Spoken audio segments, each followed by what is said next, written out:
Well, so I guess to end the story on Brian, though, he stood up for, like, I mean, not that I agree with the guy, but he stood up for his perspective. I disagree with, but it was very impressive. And then, like, to see his email that he sent out the other day about Coinbase culture and how, like, if you have a problem with it, then, like, here's the door.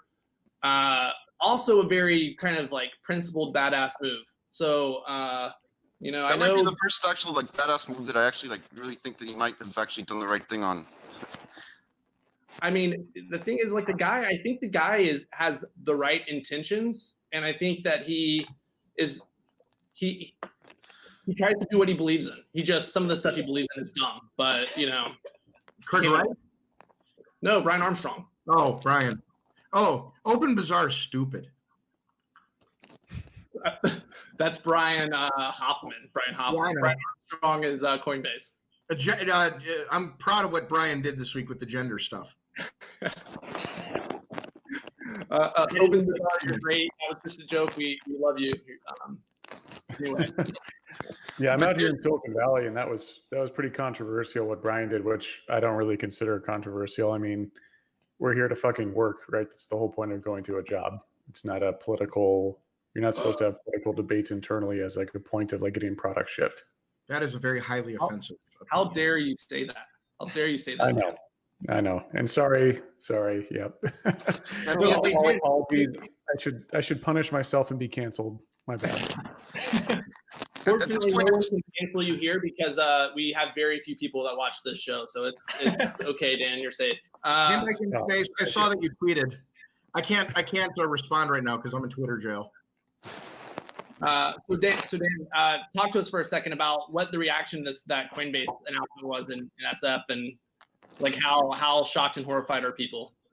Yeah, I mean, I've got some buddies who work over there, so obviously they're all like, well, this is, like, a little shocking internally, culture-wise. I think, Silicon Valley companies are really, I mean, I've been out here for 7 years. It's a fucking weird place, man. I mean, Silicon Valley is the most open place in the world not to speak your mind. Like, you cannot at all. Silicon Valley is not diverse by any means of the word. Like, no, it's very white. Very white, very Asian Indian, like, very high concentrations of that. But, like, for example, I've never once worked with someone with a country accent until about 6 months ago, actually. But Kraken is remote first, so we have folks all over the place. But, I mean, we're talking, like, not one in thousands of people at Uber. Thousands. Like, you're telling me that there's no qualified people from, like, middle America, like up in Minnesota or down south in, like, Texas, Louisiana, Arkansas? I'm going to stop you right there. I'm from Minnesota. So this is the kind of person they have there.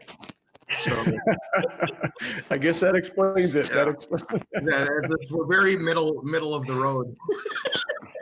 Well, and Uber only gets so many work visas per year, and to spend them on middle America would just really be wasting them, frankly, for them. So, you can't blame them. I think Dan is wrong. I've heard a lot of people hired by Uber in Minnesota. I use the app and they come. Well, those aren't employees. Those are contractors. Since I was making a joke. California, Ripper, Dan. Well, that's actually still up for proposal with Prop 22, but yeah. I mean, if California does it, they have to rewrite contractor law, which means they have to reevaluate every single contractor for every position across every industry in California, which is insane. People that at Coinbase, are they talking about, like, are people threatening to quit actually, or are they rolling over, or is there, like, are people saying, like, let's revolt from the inside? Like, I'm curious on the situation. I'm surprised I'm surprised. I mean, look, like, Coinbase is typically full of folks that are not crypto people at all. Like, these are not Coinbase people, are Silicon Valley people. Like, none of them, I mean, not none, a very small percentage actually know. Like, there are people there who are Bitcoiners who are afraid to say they're Bitcoiners. There are most of people there have no idea what crypto really is. I mean, they barely understand at a fundamental level what the hell. That's true. I can confirm Charlie Lee worked there. Well, the culture was a little bit different back then. I personally like Charlie. Yeah. I personally like Charlie. I think Charlie's a good guy. But yeah, I mean, like fundamentally, they basically, a lot of the employees are just like, oh, blockchain's like a database, right? Like, I mean, you got to remember that Silicon Valley people jump from job to job because it's hot. Like they don't actually care about the industry. Like folks working at Uber, when I was there in 2016, Uber was the hottest tech company you could work at in Silicon Valley. They were all ex-Facebook, but they weren't at Uber because they love ride sharing. They were at Uber because it was hot. Same with Coinbase. A lot of folks jumped in Silicon Valley from Uber, Lyft, Airbnb, Google, Facebook, and they were like, oh, well, Coinbase is hot, late 18, like early 18. They're like, great, I'm going to jump on board. It's a rocket ship. I've done this for the last 3 tech companies I've worked at. And so most folks really don't understand. Don't they call those unicorn hunters? Huh? Unicorn hunters? Sure. That's a good way to put it. Yeah. Unicorn hunters. I like that. So yeah, basically. That's my word. I made that up. So like most of these people don't really believe in libertarian ideology. Now I'm overly generalizing. I'm sure they're all nice people. I'm just saying like crypto ethos wise, I think there's very few who like totally agree with like OG. Like back in our day, I mean, we were the vast majority of us were libertarians, right? Like we're here for freedom. We're here for freedom of speech, no matter what you want to say, even if I consider it highly offensive. And a lot of the West Coast, like social justice warrior types, are very, very against free speech. This happened post 2016 with the Trump election.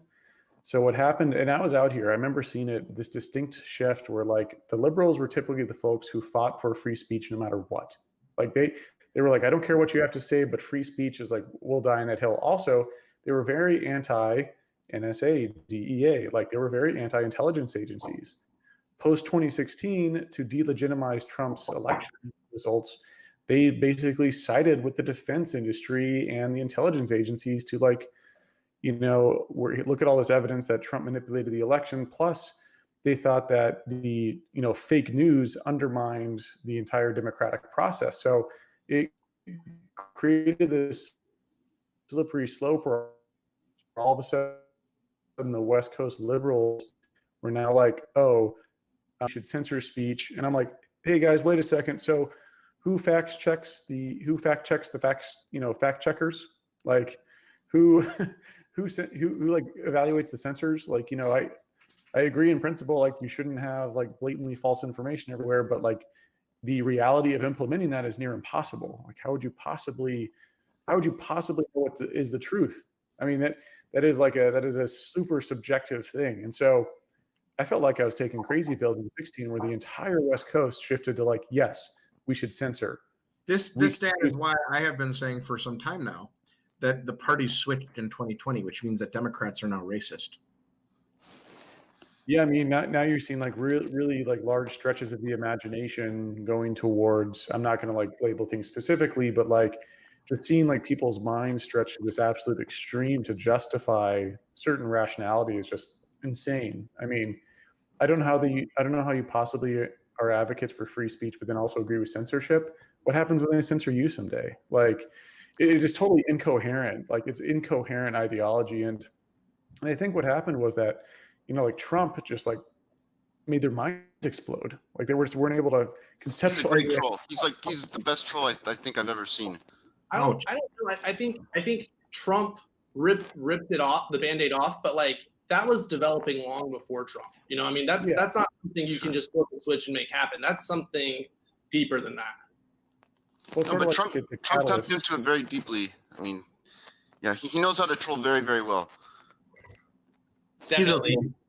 Hey, so Dan, not to cut you off, but a quick question for you. So, I think Jesse and Kraken have done an incredible job of like trying to hire Bitcoin OGs and keep like the original ethos. And like, I know several people on y'all's executive team that are like free fucking thinkers, which is way more than most large Bitcoin companies can say now. But like, how would that message that Brian sent out at your company? Because I know that there are some of that like unicorn hunter SJW crowd that's seeped into the edges of Kraken. So I mean, like, could you imagine getting that email one morning from Jesse and how like would there be like fucking hell from that?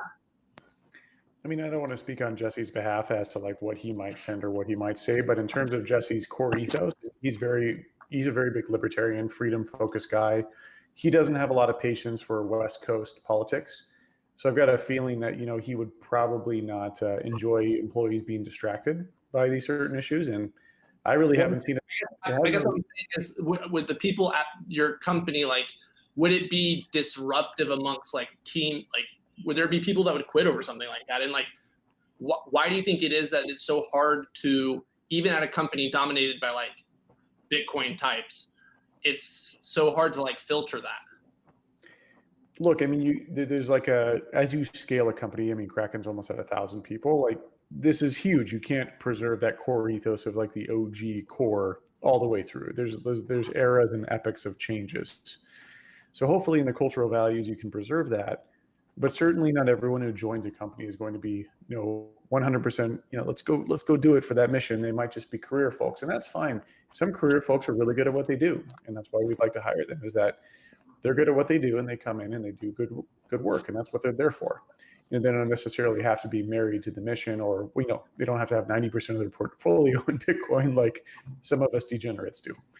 But I do think that Kraken's ethos is very crypto OG, and I think Jesse's made it pretty explicit how he feels about certain topics, on Twitter and other places, in terms of, I think, his just his own personal views on things. He's very tolerant of in terms of different views being spoken publicly. So, for example, like, I am free to say what I'd like about Bitcoin, which is really, really cool, and I respect Jesse a lot for that.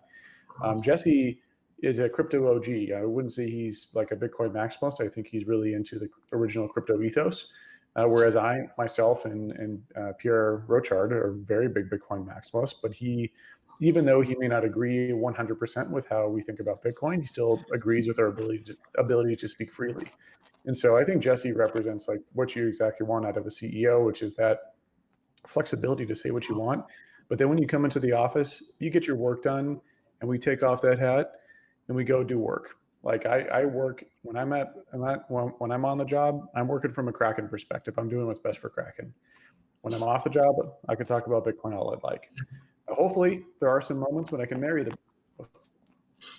If it's good for Bitcoin and good for Kraken, then those are really cool moments where I hope to demonstrate to the Bitcoin community over the long run, maybe there's some really cool things we can do at Kraken that are good for Bitcoin, but also good for Kraken. So, testing, coming up with different methods in which we could do that, testing it, these are all things that we'll have to do before we roll out something into production. But I'm optimistic that there's going to be some really cool things that we could do that are definitely like a hat tip towards the Bitcoin community in terms of like us being, having that core Bitcoin ethos. Dan, that sounds like an incredible endorsement of Kraken spending a huge sum of money with us at Bitcoin 2021 and at the Bitcoin magazine. So I just want to thank you in advance for that commitment from Dan. Okay. Really excited about the hat tip. Thank you.